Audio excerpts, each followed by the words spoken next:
out before us in 2014. It'll be punctuated by some spectacular best bits of my TalkSport radio shows.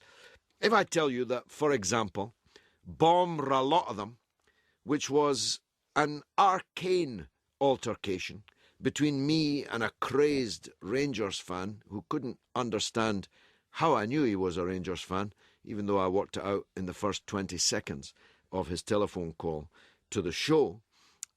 If I tell you that that clip on YouTube has had more than 1 million hits, more than 1 million hits for a 2-3 minute radio altercation about Glasgow Rangers on TalkSport, it's truly remarkable. So some of these best bits will punctuate the show. Some great guests.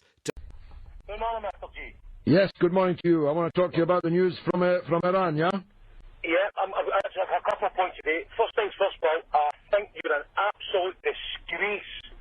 I think you should be ashamed of yourself. And if you ever call yourself Scottish or British... Are you a Rangers man, John? How'd you get that one? I think the listeners have already guessed it. Anyway, go on, son. The Iranian problem just now, I reckon, just bomb them. Get all the boys out of Iraq, Iran, all the British, bomb a lot of them. If we don't do something about... Bomb a lot of them, John. We're going to bomb a lot of them. And how's that going to get the captives out? We won't get these captives out. Let's not kid them. So you want to sacrifice the 15 people. You want their throats to be cut, yeah? You want them hanging from a gallows so you can satisfy your perverse lust for bombing a lot of them, yeah? Well, you're one Mr. Blaine to apologise. Why don't you go over there and apologise? Maybe they'll stick you on the television. Maybe they'll cut your throat, pal. Listen, you moron. Have you any idea of what would happen to the 7,000 British soldiers in the south of Iraq if you start bombing a lot of them? This is not the slopes of Ibrox Park, where you can bomb a lot of them, the Catholics, the Taigs, the Tims.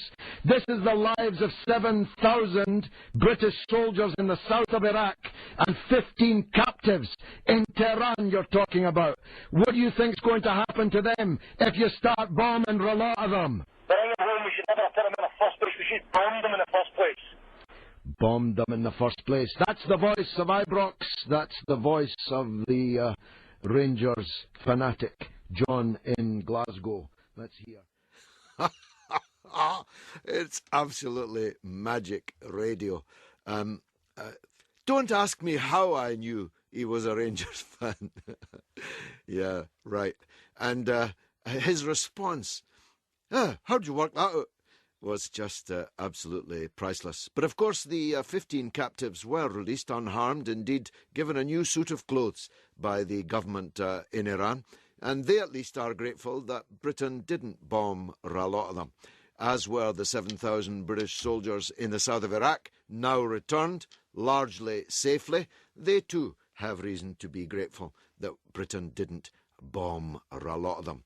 But if all that seems to betray a dislike on the part, a mutual dislike on the part of myself and the faithful on the slopes of Ibrox Park, perhaps I should say devout rather than faithful, if all of that betrays a certain schadenfreude when I said on TalkSport, when told of the financial disaster which had overcome Glasgow Rangers, ha, ha, ha.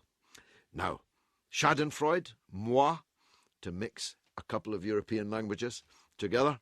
Well, actually, it's bad for Scottish football that Rangers have collapsed and had to reinvent themselves as a new team.